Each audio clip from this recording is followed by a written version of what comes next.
کا نور ایسا ماہ جمال کامل، گفتار میں حلاوت مثل کمال کامل، بارش کا قطرہ قطرہ ذکر نبی کا صدقہ، سبزہ کے رنگ مہکے دلکش فیض مدینہ، ظلمت میں نور آیا آقا پر نور آیا، دل کا سرور آیا، صلی علی محمد، صلی علی محمد، صلی علی محمد، صلی علی الصلاة والسلام قل آمنت باللہ ثم استقم او کما قال علیہ الصلاة والسلام۔ معزز موقر علماء کرام، بھائیوں، دوستوں، بزرگوں، میرے بہت پیارے بچوں، بچیوں اور خواتین اسلام، ہمارے بیٹے مفتی فہیم صاحب اور ان کے ساتھ کام کرنے والی بہت پیاری ٹیم اور فلاح دارین کا ٹرسٹ سپاس نامے میں جو بار بار یہ کہہ رہے تھے کہ کہاں ہم اور ہمارا چھوٹا سا گاؤں، ایسا نہیں ہے، ہم خود ایک چھوٹے سے آدمی ہیں اور چھوٹے لوگوں کو چھوٹا بن کر رہنے والوں کے ساتھ ہی دل ملتا ہے۔ جو لوگ اپنے آپ کو بڑا سمجھتے ہیں ان سے طبیعت کو ویسے بھی موافقت نہیں ہو پاتی۔ حدیث شریف میں آتا ہے الارواح جلود مجندہ فما تعارف منها ائتلف وما تناکر منها اختلف، کہ عالم ازل میں روحیں سب کے سب گڑمڑ تھیں، جن کی وہاں آپس میں جان پہچان ہو گئی تھی۔ تعارف اور معرفت کا تعلق جزئیات سے ہوتا ہے اور علم کا تعلق کلیات سے ہوتا ہے۔ اسی لیے معرفت کا معنی ہوتا ہے فرد فرد کو پہچاننا۔ بہت آسان بات کر رہا ہوں، گھبرائے نہیں۔ علم کا تعلق ہوتا ہے جاننا اور معرفت کا تعلق ہوتا ہے پہچاننا۔ میں جانتا تو ہوں کہ یہ سب مسلمان ہیں، لیکن پہچانتا نہیں ہوں، تو وہ علم ہے لیکن معرفت نہیں ہے۔ اللہ تبارک و تعالیٰ نے عالم ازل میں کچھ روحوں کے درمیان معرفت کا رشتہ پیدا فرما دیا تھا، جن کے چہرے آمنے سامنے تھے۔ اب وہ کوئی گجرات میں پیدا ہوا، کوئی جالنا میں، کوئی اورنگ آباد میں، کوئی اللہ جانے کہاں کہاں، لیکن وہاں سے جو رشتے بنے اور پہچان ہوئی، زندگی کے 50-60 سال گزرنے کے بعد جب وہ چہرے آمنے سامنے آتے ہیں تو ایسا لگتا ہے کہ برسوں پرانا رشتہ ہے۔ اور جو چہرے عالم ازل میں آمنے سامنے نہیں تھے بلکہ ایسے تھے، حدیث شریف میں آیا کہ ایک ماں کے پیٹ میں جنم لے کر پیدا ہوئے ہوں لیکن ان میں جان پہچان ہو ہی نہیں پاتی، انسیت ہو ہی نہیں پاتی۔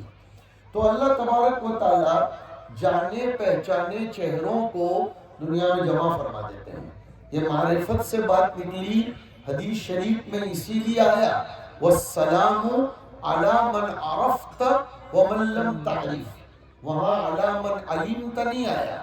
بہت پیاری بات سنا ہوں، سلام کرنے کے لیے جاننا تو ضروری ہے، پہچاننا ضروری نہیں ہے۔ یعنی اتنا تو جان لینا چاہیے کہ از ہی مسلم اور نو، کہ وہ مسلمان ہے کہ نہیں، بس یہ تو ضروری ہے۔ بس اسماعیل ہے، ابراہیم ہے، خالد ہے، ابو بکر ہے، گھان ساونگی کا ہے یا لاڑ ساونگی کا ہے، یا پھر وہ پیر باڑی کا ہے یا پیر باڑی کا ہے، یہ سب کچھ جاننے کی ضرورت نہیں ہے۔ آپ صرف اتنا جانیے کہ ہی از مسلم، کہ وہ اللہ کا وفادار بندہ ہے۔ مسلم کا میں شاندار ترجمہ کر رہا ہوں کہ وہ اللہ کا وفادار بندہ ہے، اور وفاؤں کو ہمیشہ مد نظر رکھا جاتا ہے، چاہے خطائیں ہو جائیں، اور خطاؤں کو درگزر کر دیا جاتا ہے، بے وفائی کو تا صبح قیامت بھولا نہیں جاتا۔ اور مشرک بے وفا ہوتا ہے، غدار ہوتا ہے۔ خطاؤں کو معاف کیا جا سکتا ہے، غداریوں کو معاف نہیں کیا جا سکتا۔ تو حدیث شریف میں فرمایا السلام علی من عرفت ومن لم تعرف۔ کیا انتخاب نبوی ہے، حضور صلی اللہ علیہ وسلم ایک ایک کلمے کا سلیکشن کتنا پیارا فرماتے تھے کہ آپ نے فرمایا سلام محبت کرنے کے لیے، سلام اکرام کرنے کے لیے جاننا ضروری نہیں کہ یہ کون ہے۔ مسلم، ہر مسلم قابل اکرام، ہر مسلم ہماری طرف سے پیغام سلام اور پیغام امن کا مستحق ہے۔ میں نے سیدھی سادی بات سمجھا دی، سلام کی عادت ڈالو۔ آج کل ہم مسلمانوں میں جانے پہچانے آدمی کو تو سلام کرنے کا رواج کسی درجہ ہے، وہ بھی میں بول رہا ہوں کسی درجہ، لیکن نہ جانے ہوئے آدمی کو تو ہم سلام ہی نہیں کرتے۔ اس کی وجہ سے دلوں میں حسد پیدا ہوتا ہے، اس کی وجہ سے دلوں میں بغض پیدا ہوتا ہے۔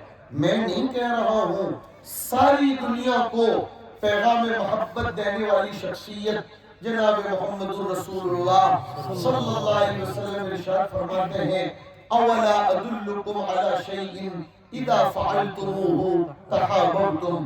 میں تم کو ایک چیز بتاتا ہوں، اگر اس کو عام کر دو گے تو آپس میں محبتوں کا چرچا ہوگا، محبتیں پھیلیں گی، وہ ہے افشوا السلام بینکم۔ حضرت حکیم الاسلام رحمۃ اللہ علیہ کے حوالے سے میرے استاذ حضرت مولانا ابرار صاحب رحمۃ اللہ علیہ فرمایا کرتے تھے قولوا السلام علیکم نہیں فرمایا، افشوا السلام فرمایا۔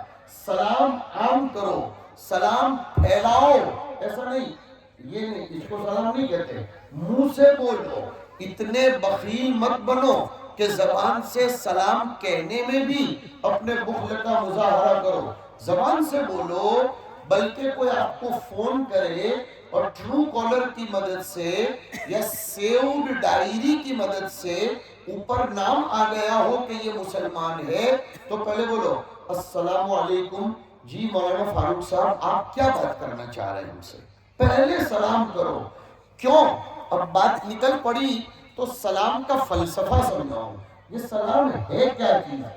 سلام جیسے ہی میں نے مولانا کو کیا، اس کا مطلب بہت زوردار بات ہے، اس کا مطلب میرا دل آپ کے کینے سے، آپ کے حسد سے، آپ کے بغض سے، آپ کے بارے میں غلط فہمی سے صاف ستھرا ہے۔ آپ میری طرف سے بے خطر رہیے، اس لیے کہ میں آپ کو سلامتی کا پیغام دیتا ہوں۔ تو السلام علیکم کا پھر مطلب سمجھاؤں کہ آپ میری طرف سے بے خطر رہیے، معمون رہیے، مجھ سے ڈریے نہیں، اس لیے کہ میں نے آپ کو السلام علیکم کہا۔ اور جب میں نے آپ کو میری طرف سے بے خطر کر دیا تو آپ بھی جواب دے کر مجھ کو بے خطر کر دیجئے، فرمایا وعلیکم السلام۔ اب سنیے بہت پتے کی بات، حدیث شریف میں آیا کہ فَإِنْ حَالَتْ بَيْنَهُمَا شَجَرَةٌ أَوْ جِدَارٌ ثُمَّ الْتَقَيَا فَلْيُسَلِّمَا۔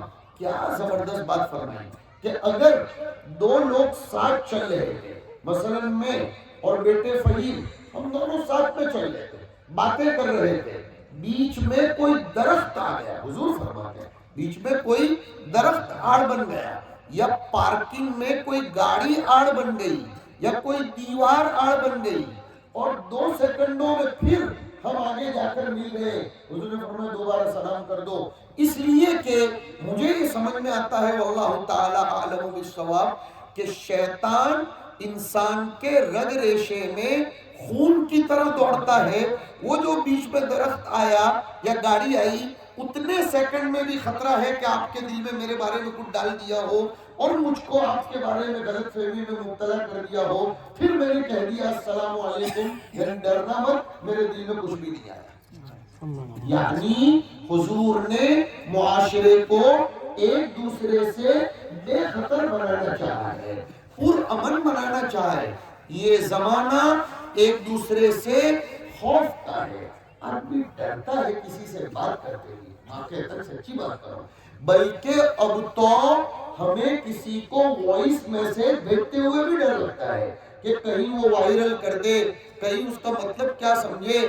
اللہ بھلا کرے اور ان کو ہدایت سے نوازے۔ ساتھ میں کہہ رہا ہوں یہ موبائل کے فنکشنز والوں کا کہ انہوں نے ون ٹائم والا بھی اندر نکالا ہے کہ سنو ڈیلیٹ کر دو، اور ایسا ہی طریقہ اپنانا چاہیے، اس لیے کہ یہ زمانہ اب پرخطر دور ہے۔ آدمی کسی پر اعتماد نہیں کر پا رہا ہے، یہ بات اور ہے۔ اعتماد الگ چیز ہے اور احتیاط الگ چیز ہے۔ یہ سبق بھی آج سیکھ لو۔ بھروسہ کرنا یہ الگ چیز ہے، لیکن چوکنا رہنا یہ الگ چیز ہے۔ ہم اپنے بچوں کو کتاب الادب میں پڑھاتے ہیں، خدا کرے انہیں یاد ہو کہ اس میں ہم بتاتے ہیں کہ حسن الظن من الایمان، حدیث شریف میں ہے ایک دوسرے کے بارے میں اچھا گمان رکھنا یہ ایمان کا تقاضا ہے۔ لیکن کیا کہیے سرکار دو عالم صلی اللہ علیہ وسلم کا الحذر من الناس کے ابواب بھی آئے ہیں کہ لوگوں سے چونکتے پھڑکتے رہو، لوگوں سے چوکنا رہو۔ بھائی برابر ہے، میں آپ کے بارے میں اچھا گمان رکھتا ہوں لیکن چوکنا تو رہوں گا، میں بالکل اتنا بھی اعتماد نہیں کروں گا کہ پھر سب بیچ بچا کر نہیں نہیں نہیں نہیں۔ حضور صلی اللہ علیہ وسلم نے ایک صحابی کو یہ فرمایا، بہت پیاری روایت ہے، سنا دیتا ہوں الحذر من الناس کے قبیل کی۔ حضور صلی اللہ علیہ وسلم نے ایک صحابی سے فرمایا کہ تمہیں میرا کچھ پیسہ لے کر مکہ جانا ہے، ایک کام کرو تم کسی ساتھی کو تمہاری طبیعت کے مطابق تلاش کر لو۔ اس سے ایک سبق بھی ملتا ہے کہ اگر ہمارے فلاح دارین، میں بھی فلاح دارین سے آ رہا ہوں، فلاح دارین ہی میں آ رہا ہوں، میرے مدرسے کا نام بھی دارالعلوم فلاح دارین ہے تڑکیشور میں، اور آپ کا بھی فلاح دارین، یعنی جوڑی اچھی جمے گی انشاءاللہ۔ وہ جم چکی ہے، بیٹے فہیم نے اتنی محبت پیدا کروا دی ہے کہ ایسا لگتا ہے برسوں پہلے سے یہاں آ رہے ہیں۔ اللہ تعالیٰ دونوں فلاح دارین کو سلامت رکھے، اور اس فلاح دارین ہی سے مولانا غلام بستانوی جامعہ عقل کوہ آئے تھے، تو گویا جامعہ عقل کوہ بھی فلاح دارین کی دین ہے، ان کی فکر وہیں سے ڈھلی تھی، تو اللہ جامعہ کو بھی سلامت با کرامت بعزت و عافیت رکھے۔ تو فلاح دارین کا فیض، میں تو یہ کہتا ہوں جامعہ عقل کوہ کا جہاں جہاں فیض پھیلا اور پہنچا، وہ فلاح دارین کا فیض وایا جامعہ پہنچا گیا، وہ ایک فلاح دارین بھی آ گیا۔ تو بات کیا چل رہی تھی؟ اپنے مطابق ایک آدمی تلاش کر لو مکہ۔ ہاں، اس سے یہ سمجھ میں آیا کہ اگر ہمارے فلاح دارین کا ٹرسٹ یہ فہیم کو یہ کہہ رہا بیٹا ہے، اس لیے آپ لوگ یہ نہ سمجھیں ہمارے مفتی صاحب کو مفتی صاحب نہیں بول رہے ہیں، ہمارا تو بیٹا ہے۔ فہیم کو اگر آپ یہ کہیں کہ مولانا آپ کو یہ 10 لاکھ روپے لے کر اورنگ آباد جانا ہے، آپ اسی آدمی کو لے کر جاؤ، نہیں نہیں، حدیث شریف میں بہترین بات بتائی، تھوپوں مت، اس کی رائے کو چھوڑ دو، اس لیے کہ سفر میں طبیعت ہر ایک کے ساتھ ملتی جلتی ہو، نوٹ نہیں۔ اسی لیے محدثین نے عجیب بات چھیڑی کہ بیویوں کے درمیان سفر میں تقسیم کرنا ضروری نہیں ہے، حضر میں تقسیم ضروری ہے، اس لیے کہ سفر میں آداب کی رعایت، کون کتنا ہوشیار ہے اور کون کتنا پاگل بیوقوف ہے کہ جس کو پانی مانگو تو وہ شربت دے، ارے بھیا پانی کی ضرورت ہے اور آپ شربت پلا رہے ہیں، شربت مانگو تو وہ چائے دے، جس کو سلیقہ ہی نہ آتا ہو۔ تو حضور نے کیا فرمایا کہ اپنے اعتبار سے کسی ساتھی کو تلاش کرو۔ اچھی بات ہے صاحب، فلاح دارین ٹرسٹ نے فہیم صلی اللہ علیہ وسلم سے کہا اورنگ آباد یہ پیسہ لے کر جانا ہے ٹرسٹ کا، کسی ساتھی کو تلاش کر لو، لیکن ہمیں بتاؤ کہ تم نے کس کو تلاش کیا۔ جا کر بتایا گیا بارگاہ رسالت میں کہ ہم نے فلاں کو طے کر لیا کہ اس کو لے کر جانا۔ اس کا گاؤں جالنا اور بدنا پور کے بیچ میں آتا تھا۔ دیکھو حضور کتنے ہوشیار رہنے کی تاکید فرماتے تھے۔ حضور نے تاڑ لیا کہ یہ آدمی ساتھ میں جا رہا ہے، یہ حدیث سنا رہا ہوں، یہ قصہ کہانی نہیں سنا رہا ہوں، نہ میری طبیعت ہے۔ ابو داؤد کی کتاب الادب میں باب الحذر من الناس میں یہ روایت آئی، حوالے کے ساتھ بات کر رہا ہوں، وللہ الحمد۔ تو کہا دیکھو، وہ صحابی کو بلایا اور کہا تم جس کو لے کر جا رہے ہو نا، اس کا گاؤں جالنا اور بدناپور کے بیچ میں پڑتا ہے. جب ان بٹوین اتنے علاقے سے تمہاری گاڑی گزرے تو ٹاپ گیئر میں گاڑی ڈال دینا, رکنا مت, کچھ بھی ہو جائے جلدی سے گزر جانا. اور پھر حضور نے ایک نصیحت فرمائی, فَإِنَّهُ قَدْ قَالَ الْقَائِلُ أَخُوكَ الْبَكْرِيُّ فَلَا تَأْمَنْهُ, کہ اپنے سگے بڑے بھائی پر بھی اعتماد مت کرنا. حضور فرمائے. اور زمانے جاہلیت میں کہی جانے والی کہاوت سے حضور نے استمداد کیا. پتا چلا کہ بڈھوں کی کہاوتوں سے مدد لے کر سماج اور معاشرے کی اصلاح کرنا بری بات نہیں ہے. اس سے یہ بھی پتہ چل گیا کہ بڈھے بہت سی باتیں کہتے کہتے کہہ جاتے ہیں اور اس میں کئی کتابوں کا خلاصہ ہوتا ہے, زندگیوں کا لب لباب ہوتا ہے. تو ایسا کہہ کر کون سی حدیث سے ثابت؟ ارے بھیا وہ کئی حدیثوں کا خلاصہ ہوتا ہے جو بڈھا اپنے سفید ہونے کے بعد کہہ دیتا ہے, وہی تو برا لگتا ہے, اس لیے بڈھوں کو کنارے لگایا جاتا ہے. تو فرمایا نبی اکرم صلی اللہ علیہ وسلم نے کہ کہنے والا کہہ گیا کہ تیرا سگا بڑا بھائی, وہاں بھی محدثین نے کمال کر دیا, بڑا بھائی کہا اس لیے کہ چھوٹا بھائی تو غداری کرتا ہوا دنیا میں بہت نظر آتا ہے, لیکن الاخ الاکبر اوفر شفقتاً و اکبر رحمتاً. ملا علی قاری نے لکھا کہ بڑے بھائی میں شفقت زیادہ ہوتی ہے اور رحمت زیادہ. چھوٹا ماں باپ کا لڑکا ہوتا ہے نا, اس لیے وہ کسی بھی طرح پراپرٹی ضبط کروانے کے چکر میں بھی پڑتا ہے, سماج یہی بتاتا ہے. تو فرمایا جب بڑے بھائی تک پر اعتماد کرنے کو نہ کہا گیا تو چھوٹا تو بدل گیا ہوگا. یہ حدیث کے الفاظ ہیں.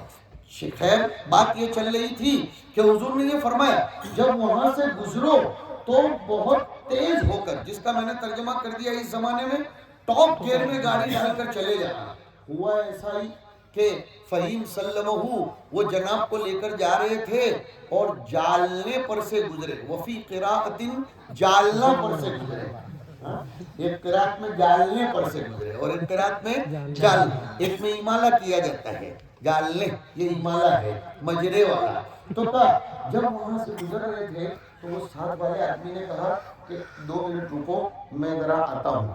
یہ جناب کو یعنی اپنی مثال میں فہیم کو یاد آیا کہ حضور نے یہاں نصیحت فرمائی تھی کہ جب وہاں سے اذا حبطت بلاد قومه فاحذره, یہ روایت کے الفاظ ہیں. چنانچہ انہوں نے اپنی گاڑی گھیر میں ڈالی اور اورنگ آباد پہنچ گئے. اور اب اس نے کیا کیا, اپنے گاؤں میں جا کر لوگوں کو بتایا 10 لاکھ کا مال جا رہا ہے, جلدی سے چلو. دیکھا حضور نے کیا فرمایا کہ میں اگر ڈائریکٹ ہڑپ کر لوں گا تو میرے اوپر ہی جائے گا, تم لوگ میں تم کو خبردار کر دیتا ہوں. اگر موبائل ہوتا تو موبائل سے پتہ کر دیتے. پتہ یہ چلا کہ آدمی اعتماد کرنے کے اندر احتیاط سے کام لے. بہرحال بات چل رہی تھی سلام کا رواج عام کرو, سلام خوب پھیلانا چاہیے. جانو یعنی پہچانو یا نہ پہچانو سب کو کہو. دوسری بات یہ ہے سلام میں پہل کرنے سے تکبر ٹوٹتا ہے اور تواضع پیدا ہوتی ہے. اور صاف کہتا ہوں تواضع کی بنیاد پر بندہ اللہ کے اتنے قریب پہنچ جاتا ہے جتنا تہجدوں کی بنیاد پر بھی نہیں پہنچتا. علماء معرفت نے لکھا ہے, عارف باللہ علماء نے لکھا کہ آپ کروڑوں تہجد پڑھو لیکن سونے والے لوگوں کے بارے میں اگر آپ کے دل میں حقارت آ گئی, میں تو تہجد گزار ہوں پڑھا رہتا ہے, سمجھو کہ غارت ہو گئی تمہاری, سمجھو کہ تمہاری تہجد غارت ہو گئی. اسی لیے کسی کو حقیر مت سمجھو جب تک کہ موت نہ آ جائے. ابھی 2-4 دن پہلے بہت بڑے صاحب دل کی خدمت میں بیٹھا ہوا ہے. ہم تو محتاج ہیں بھائی اپنی اصلاح کے, سچی بات یہ ہے. مرتے دم تک ہم اپنے بڑوں کے محتاج ہیں جو بڑے رسول اللہ سے نسبت لگائے ہوئے ہیں اور جو رسول اللہ اللہ سے نسبت لگائے ہوئے ہیں. بار بار ہمیں تو کہا گیا اهدنا الصراط المستقیم صراط الذین انعمت علیہم. ہمارے مطالعے کے ہم غلام نہیں ہیں, ہم ہماری اسٹڈی کے پابند نہیں ہیں, ہم تو بڑوں کے پابند ہیں اور انہی سے اپنے سینوں کے جوڑنے کو سعادت سمجھتے ہیں. ہم ان کے پاس بیٹھے تھے, انہوں نے عجیب بات سنائی. حضرت مولانا شاہ مسیح الامت مولانا مسیح اللہ صاحب رحمۃ اللہ علیہ کاٹھیاواڑ میں تھا، مانگرول میں، جہاں پورے ہندوستان کا سب سے بڑا آم کا کاروبار ہوتا ہے، وہاں بیپاریوں کا جوڑ تھا، 12-13 ہزار آم کے بیپاری جمع تھے، اور انہوں نے بیپار کے مقصد سے تجارت میں اسلام کی کیا ہدایات ہیں اس مقصد سے ہمیں کچھ خدمت کا موقع دیا تھا۔ تو وہاں ایک بڑے میاں تھے، تقریباً 75-80 سال کے، حضرت مسیح الامت رحمۃ اللہ علیہ کے خلیفہ تھے، حضرت مولانا مسیح اللہ صاحب رحمۃ اللہ۔ مولانا مسیح اللہ صاحب رحمۃ اللہ علیہ اجل خلفاء میں تھے، حضرت اقدس تھانوی رحمۃ اللہ علیہ۔ تو فرماتے تھے کہ ایک مرتبہ حضرت مسیح الامت رحمۃ اللہ علیہ نے ہمیں واقعہ سنایا بہت بڑے بزرگ کا، کہ ان بزرگ کے سامنے یہ کہا گیا آپ بہت بڑے آدمی ہو، آپ تو وہ ہو، آپ تو وہ ہو، آپ تو وہ ہو۔ کہا نہیں، میں کتے سے بھی بدتر ہوں، جب تک میری موت کلمے پر نہ آئے تب تک میں نہیں کہہ سکتا ہوں کہ میں کتے سے اچھا ہوں۔ ہاں، جب میں مر جاؤں اور کلمے پر مروں تو پھر میرا جنازہ کتے کے پاس سے لیتے ہوئے گزرنا اور کہنا تجھ سے بہتر آدمی ہے۔ یہ حال تھا ہمارے بڑوں کا۔ تکبر نے ہمارا ستیہ ناش کر دیا ہے، عجب اور کبریائی نے ہمارا ستیہ ناش کر دیا ہے۔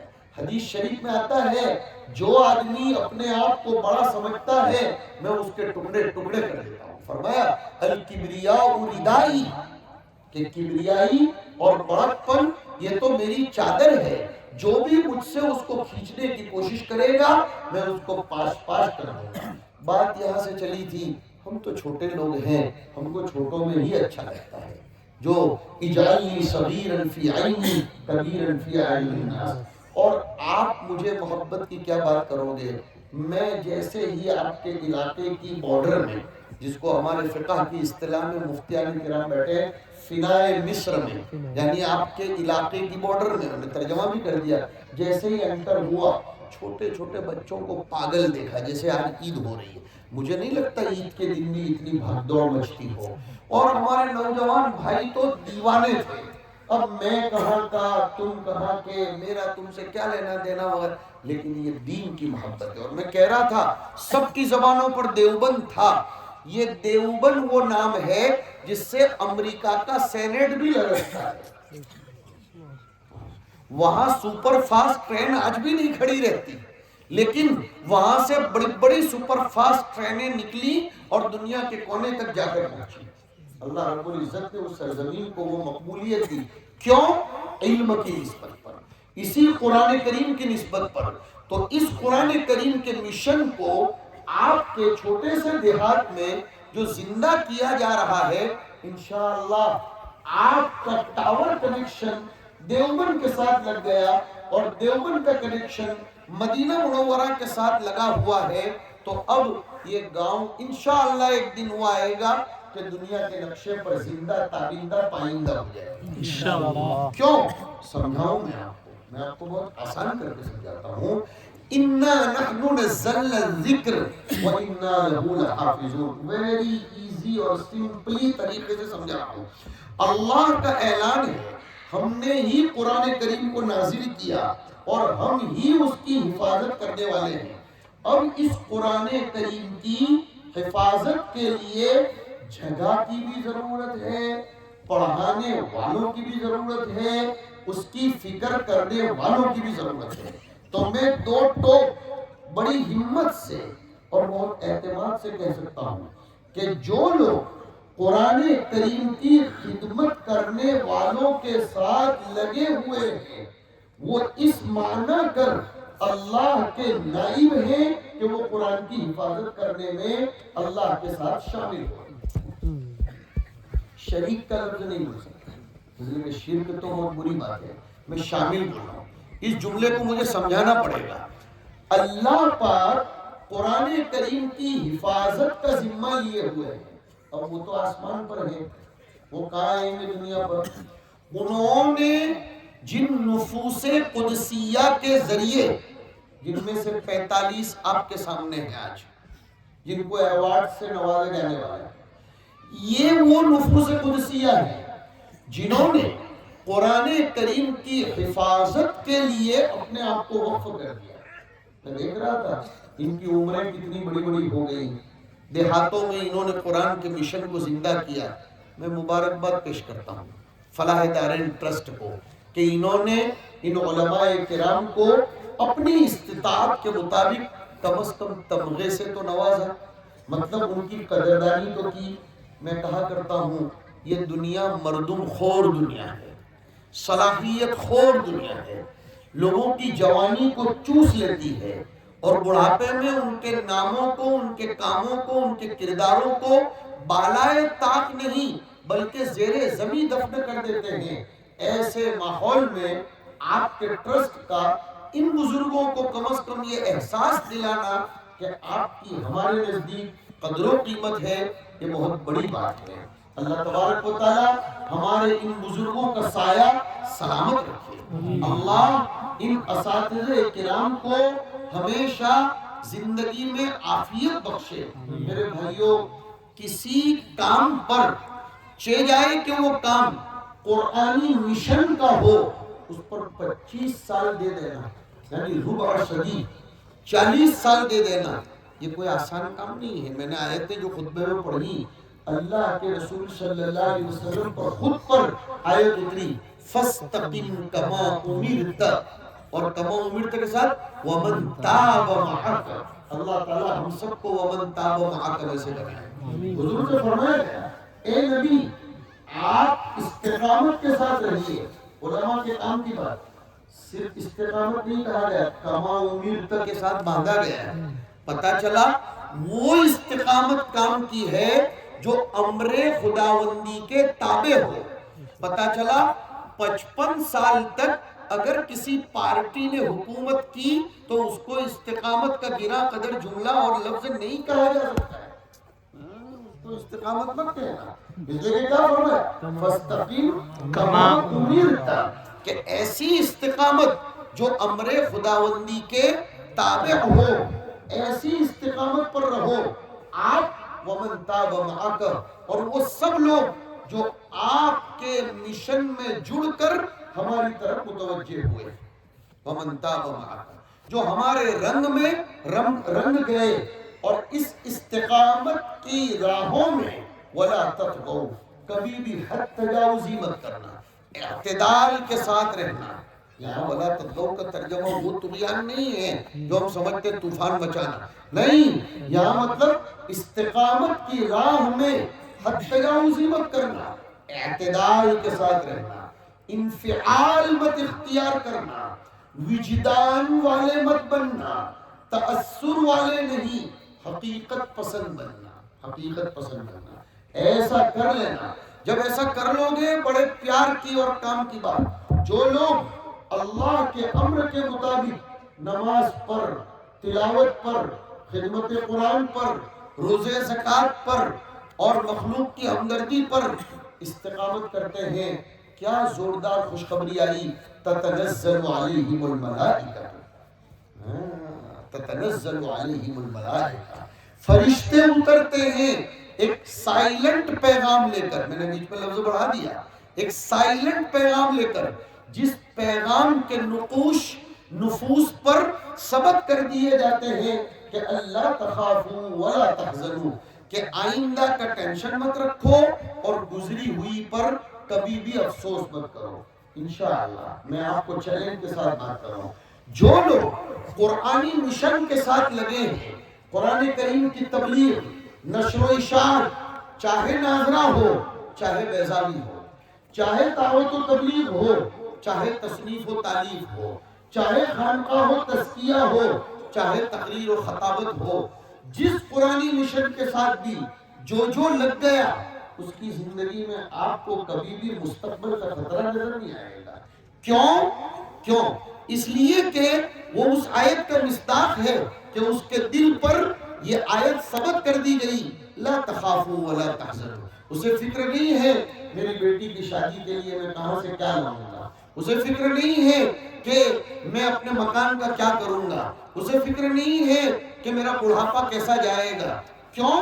اس کے دل پر ثبت ہو چکا لا تخافوا. اور وہ کبھی یہ نہیں سوچتا یار میں نے 58 سال گزار دیے، 57 سال گزار دیے، میں نے کہاں گزارے اور میں نے اب تک کچھ نہیں کیا، فلاں کو دیکھو میرے ساتھ اسکول میں تھا اس کے پاس تو اتنا، فلاں کو دیکھو میرے ساتھ کل کا آیا تھا اس کے پاس اتنا.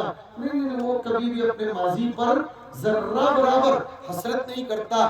یہ وہ علماء ہوتے ہیں. اور اس دور میں بلکہ ہمیشہ انسانی نفوس کو سب سے بڑا جو خطرہ ہے وہ دو ہی چیزوں کا ہے، مستقبل کا خطرہ اور ماضی پر غم.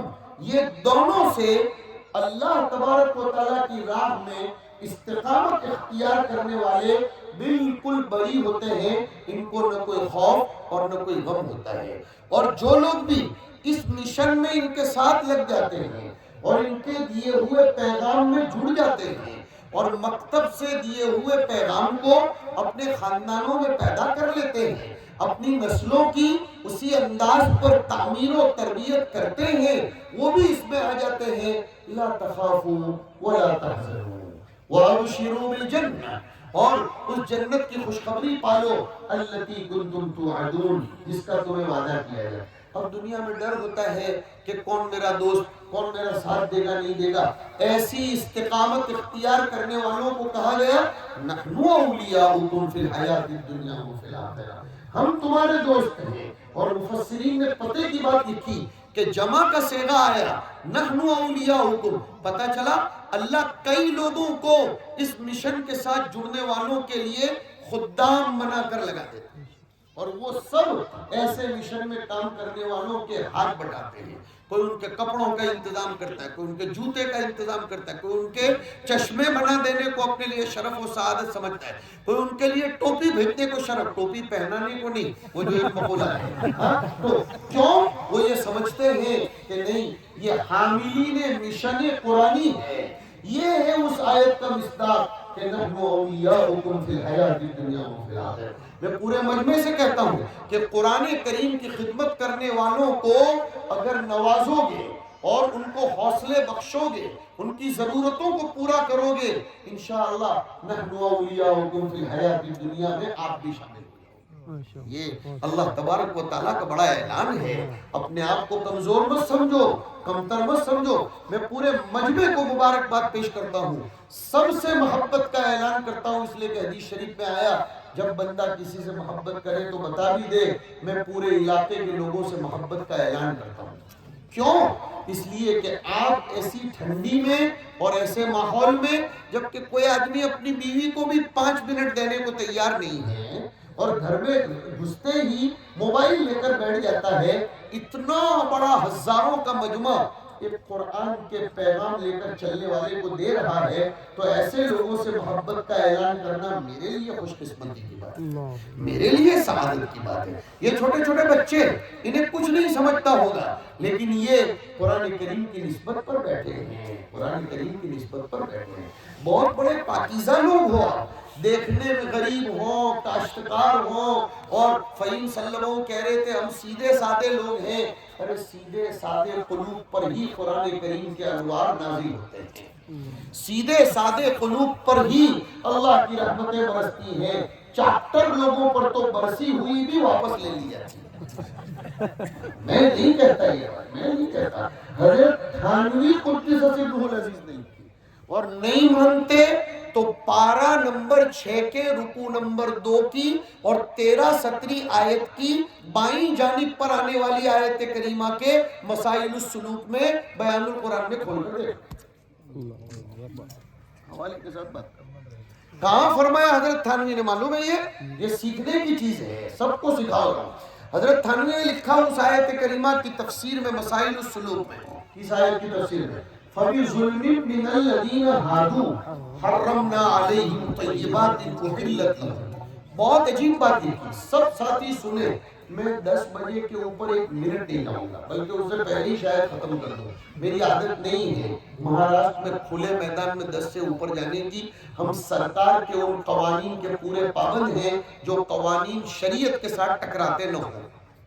ہم سرکار کے ہر اس قانون کی پابندی کریں گے، اس لیے کہ ہم بھارت کے رہواسی ہیں اور رہیں گے. ملک چھوڑنے کو کسی بھی صورت میں تیار نہیں ہے. یہ ملک کسی کے باپ کا نہیں ہے، لیکن ہم اس ملک کے اندر جو بھی قوانین شریعت سے ٹکراتے نہ ہوں ان سب قوانین پر پابندی کرنے کے لیے ہم عمل پیرا رہیں گے، اس لیے کہ بھارت ہمارا دیش ہے، ہمیں اس پر گرو ہے۔ گرو اس لیے نہیں کہ وہ بھارت ہے، گرو اس لیے کہ اس کو ہمارے بزرگوں نے اپنے خون پسینے سے سینچا ہے اور اس کو بڑی تمناؤں کے ساتھ آباد کیا ہے۔ حضرت تھانوی فرماتے ہیں کہ اس آیت میں فرمایا، سمجھو سب کے کام کی بات، کہ یہود کے لیے، یہودی قوم، اس کے لیے اللہ پاک نے بہت ساری چیزیں حلال کر کے رکھی تھی، لیکن جب بکری ادرک کھانے لگی، اللہ نے کہاوت سمجھ میں آئی کہ ہمارے گجراتی میں کہاوت ہے، جب کوئی سیدھے سادے سمجھے جانے والے لوگ چاپٹر پڑھنا کرنے لگے تو ہم گجراتی لوگ کہتے ہیں بکری بھی ادرک کھانا سیکھ گئی ہے۔ بکری کبھی ادرک کھاتی ہے؟ نہیں۔ اس کو، یا دوسرے لفظوں میں بولو، بلی کو کھیر ہضم نہیں کی، تو سب سمجھ گئے اب تو ماشاءاللہ، کھیر تو تم لوگ بہت کھاتے ہو۔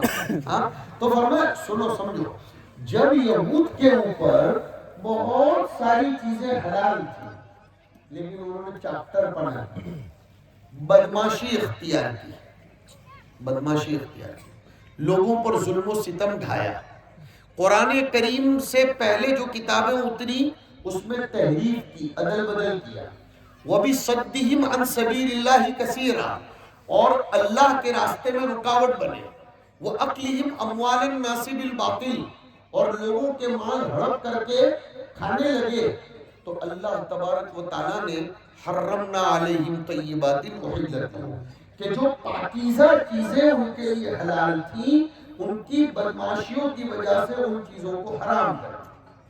یہاں سے حضرت تھانوی نے لکھا کہ اگر آپ کے قلب پر نور خداوندی نازل ہوتا ہو لیکن اگر آپ بدماشی کرو اور چاپٹر پنا کرو تو اللہ اس نور کو ہٹا لیتا ہے اور محروم کر دیتا ہے۔ اسی لیے یاد آیا حسن بصری رحمت اللہ علیہ سے کسی نے ایک سوال کیا کہ تم مولانا لوگ ڈراتے رہتے ہو کہ نماز نہیں پڑھیں گے، نیک عمل نہیں کریں گے تو اللہ کا عذاب برسے گا، کچھ عذاب برستا ہوا تو نظر نہیں آتا۔ حسن بصری رحمت اللہ علیہ نے سوال کیا، نماز میں دل لگتا ہے، مسجد میں بیٹھنے کو دل کرتا ہے؟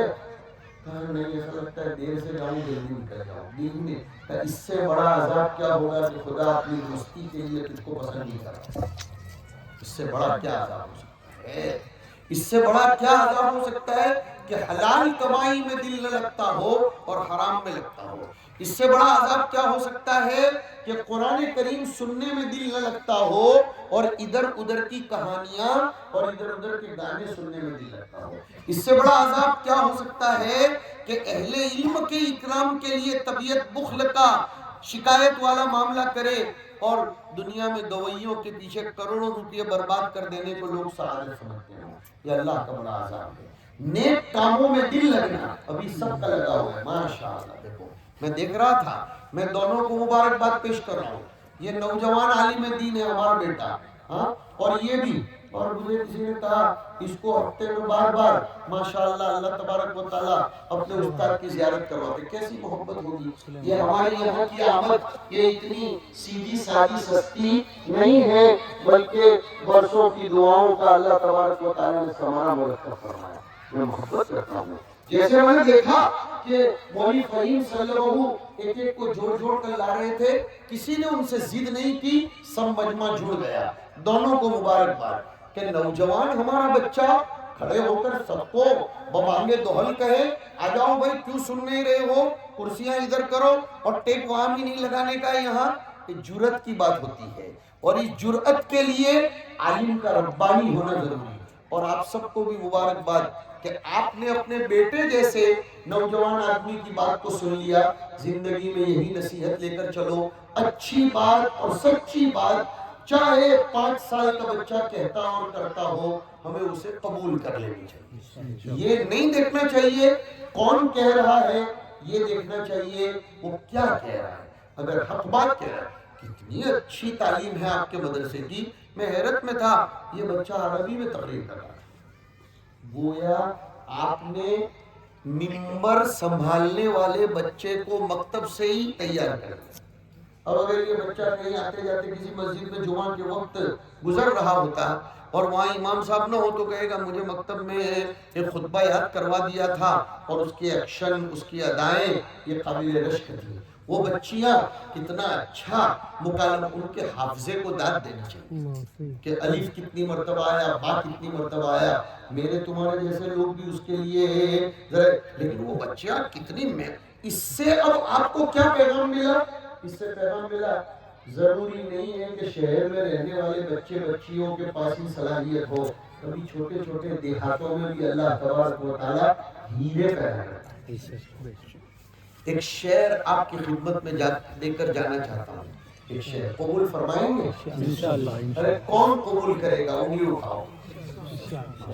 ایک شعر پیش کر کے جانا چاہتا ہوں، بلکہ دے کر جانا چاہتا ہوں، میرا نہیں ہے کسی کا ہے، لیکن بات تو پتے کی کہہ گیا۔ چمن کی ہر کلی کی حفاظت کریں گے ہم۔ پیر غیب باڑی کیا ہے؟ چمن۔ چمن کی ہر کلی کی حفاظت کریں گے ہم، نہ جانے کس کلی سے چمن مہک اٹھے، نہ جانے کس کلی سے چمن مہک اٹھے۔ مولانا غلام وستانوی صاحب رحمت اللہ علیہ، یہ آپ کا دیہات تو بہت بڑا ہے، ان کا دیہات تو اس سے 10واں حصہ چھوٹا سا تھا، لیکن فلاح دارین کے اساتذہ نے ان کو تراشا، جو میرے بھی اساتذہ تھے، تو پھر اس نے پورے عالم کو منور کیا۔ اور آپ کے سامنے بھی یہ بچے ہیں، کوئی سرالہ کا ہے، اللہ نے سرالہ نام یا سرسالہ نام ہے، مجھے کوئی یاد بھی نہیں رہتا، کوئی سرالہ کا ہے، کوئی بدناپور کا ہے، تو کوئی پیر غیب باڑی کا ہے، تو کوئی اللہ جانے چھوٹے سے کرالا کا ہے، تو کوئی خدا جانے کہاں کہاں کا ہے، لیکن یہ بچے مدرسوں کے حوالے ہوئے اور مدرسوں نے یہ شعر قبول کر لیا کہ چمن کی ہر کلی کی حفاظت کریں گے۔ ہم مدرسوں میں یہ نہیں دیکھتے کہ یہ کون سے بڑے گاؤں سے آیا ہے، کتنے بڑے مالدار، نہیں، ہم تو یہ دیکھتے ہیں رسول اللہ کا مہمان بن کر آ گیا، ختم ہو گیا۔ ابھی راستے میں ایک جگہ سے آنا ہوا، میں وضاحت نہیں کروں گا، عزت نفس کی بات ہے، ہمارا ایک بچہ اس سال مفتی بنا یہاں، بس اسی علاقے میں ایک جگہ کا، وضاحت بالکل نہیں کروں گا۔ اس کے والد کی آنکھوں میں آنسو تھے، وہ کہہ رہے تھے مولانا ہمارا اس سے بڑے والا بیٹا، اس کو لقوہ ہو گیا، اس کا علاج کرانے میں ہمارا سب کچھ لٹ گیا، ہمارا تو کچھ نہیں بچا تھا، تو ہم نے طے کیا کہ اس بچے کو جو اس کے بعد کا ہے، کہاں ہم مدرسے میں اس کی پڑھائی جاری رکھیں گے۔ وہ سوم چاروں تک پہنچ چکا تھا، پھر انہوں نے سوچا بیٹا تیرا خرچہ دینے کی ہمارے اندر طاقت نہیں ہے، بس کر۔ لیکن وہ باپ کی آنکھ میں آنسو تھے، مجھے میرا باپ یاد آ گیا۔ وہ باپ کہہ رہے تھے کہ میں نے دیکھا کہ میرے بچے نے خود اپنی سوٹکیس کو پیک کیا، اپنے کپڑے رکھے اور کہا ابا کچھ بھی ہو جائے میں تو جاؤں گا۔ وہ بچہ آیا، اس کو اساتذہ نے تراشا اور اس کو ادارے نے بنایا، وہ اس وقت مفتی بن کر ایک ممتاز طالب علم اور فاضل بن کر قوم کے حوالے ہوا۔ ایسے غریب بچے مدرسوں میں آتے ہیں، ہم چاہتے ہیں فلاح دارین ٹرسٹ کے بچے مدرسوں میں جائیں، یہ بچوں کو دور کرنے کا بہانہ نہیں چلتا، میرا بچہ اتنے دور کیسے بھیجوں، ہاں انگلینڈ افریقہ تک برابر بھیجتے ہیں، آخرت بنتی ہے اس سے، اور آخرت تو کیا دنیا تو پہلے بن جاتی ہے ماشاءاللہ، اس لیے کہ جس سینے کو سنو، جس سینے کو اللہ نے اپنے رسول کے علوم کے لیے منتخب کر لیا ہو، اس پیٹ کو اللہ بھوکا کیسے رہنے دے سکتا ہے یار؟ سینہ اوپر ہے، پیٹ نیچے ہے۔ جب اس سینے کا سلیکشن اللہ نے اپنے رسول کے علوم رکھنے کے لیے کر لیا تو اس سے نیچے کا پیٹ خالی رکھے گا؟ بلکہ حال یہ ہے کہ تم لوگ یہ جو پوچھتے ہو نا مولوی بنائیں گے تو کھائے گا کیا، جواب یہ ہے مولوی بنائیں گے تو وہ کہاں کہاں نہیں کھائے گا اور کیا کیا نہیں کھائے گا۔ امام ابو یوسف رحمت اللہ علیہ یہ قاضی القضات بنائے گئے، ہارون رشید نے ان کو اپنے گھر پر دعوت دی تو پستے کا فالودہ پیش کیا۔ امام ابو یوسف کی آنکھ میں آنسو آ گئے اور کہنے لگے ابو یوسف تو تو غریب گھرانے کا بچہ ہے، لیکن یہ پستے کا فالودہ تیرے علم کی برکت ہے۔ دیکھو چھوٹے چھوٹے بچے کتنا اچھا پیش کر رہے ہیں، اور مجھے یقین ہے کہ جن ماں باپ کے بچے یہ پروگرام پیش کر رہے تھے وہ خوشی کے مارے اچھل گئے ہوں گے، اور جن کے بچے نہیں ہیں وہ قسم خدا کی دل میں دعا کرتے ہوں گے، اے اللہ میرا بھی بچہ اور بچی ہو اور وہ کام کا بن جائے. ہے نا ایسی تمنا؟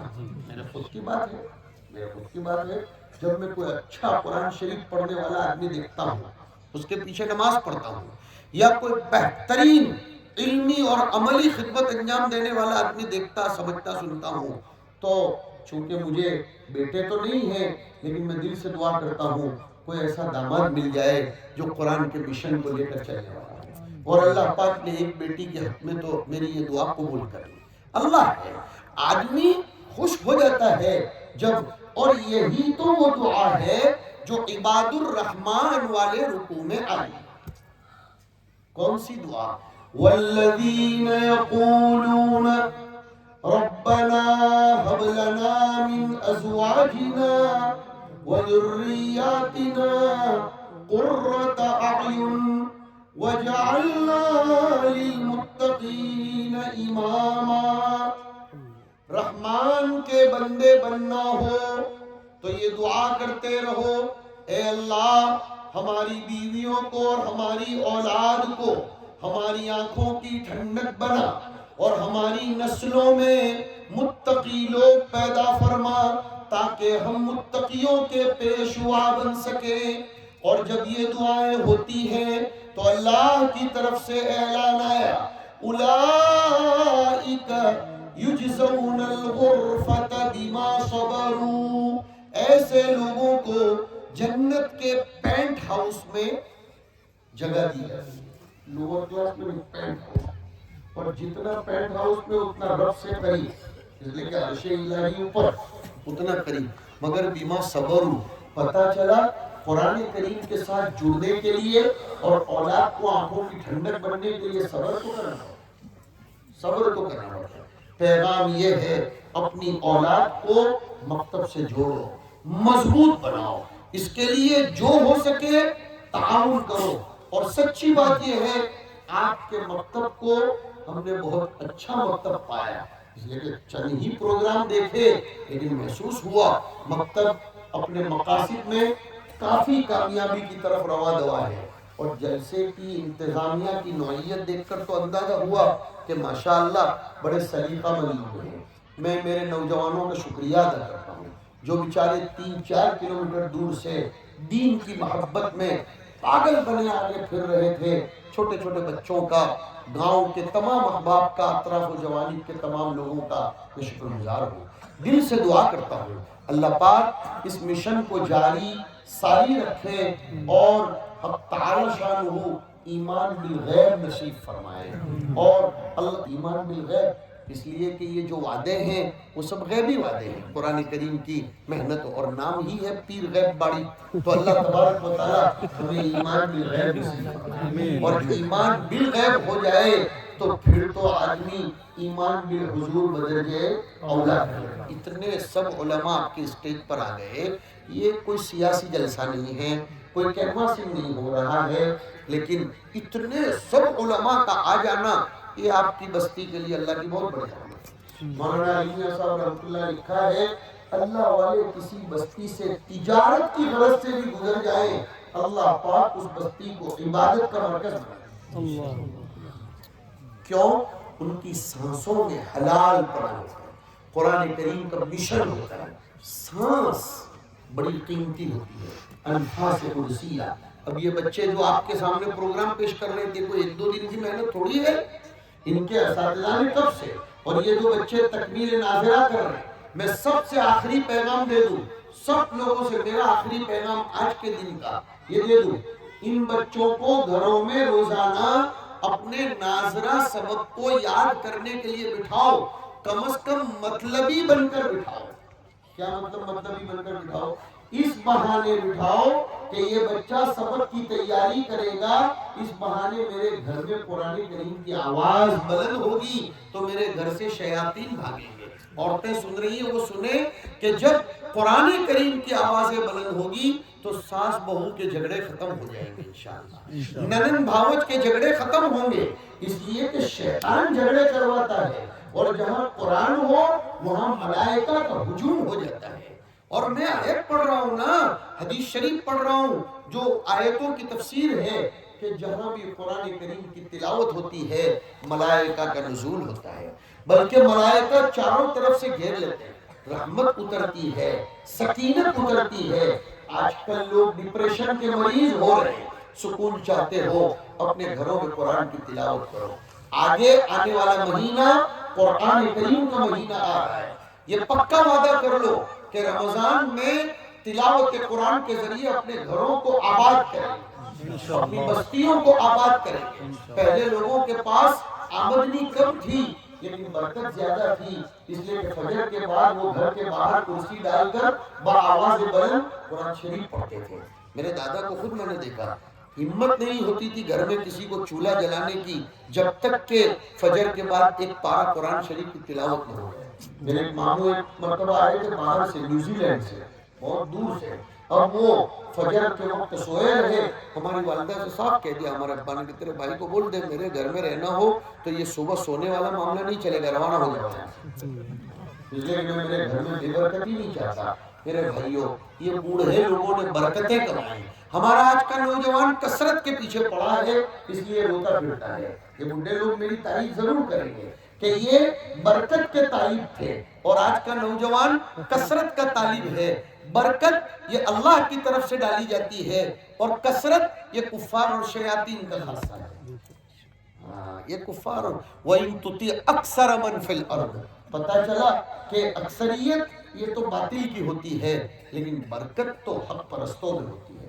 اللہ اس گاؤں کو سدا آباد رکھے، زندہ سلامت باکرامت رکھے، اطراف و جوانب کی بستیوں پر بھی اللہ خصوصی رحمتیں نازل فرمائے۔ میں میری علماء برادری میں سب کا شکر گزار ہوں کہ اتنے سب علماء قرآن کریم کی محبت پر مجھ سے تعلق کی بنیاد پر یہاں تشریف لے آئے، اور جن علماء کو ایوارڈ سے نوازا گیا ان سے میں بہت مؤدبانہ درخواست کرتا ہوں، یہ تو کچھ بھی نہیں ہے، یہ تو ایک مثال ہے، ورنہ انشاءاللہ یہ محنتیں ضائع نہیں جائیں گی۔ جتنے بچے آپ کے پاس پڑھ پڑھ کر گئے اور وہ جس اولاد کی تربیت کریں گے، لا الہ نہایت یہ تسلسل اور یہ کنٹینیو خدمت کے اجر و ثواب آپ کو قیامت تک پہنچتے رہیں گے۔ اس سے بڑی سعادت کی بات کیا ہو سکتی ہے؟ اللہ پاک قبول فرما لے، حق تعالی شانہ بہت مبارک فرمائے۔ انہی چند کلمات پر اپنی گفتگو کو ختم کرتا ہوں۔ وآخر دعوانا ان الحمدللہ رب العالمین، وصلی اللہ وسلم علی رسول اللہ وعلی آلہ واصحابہ اجمعین۔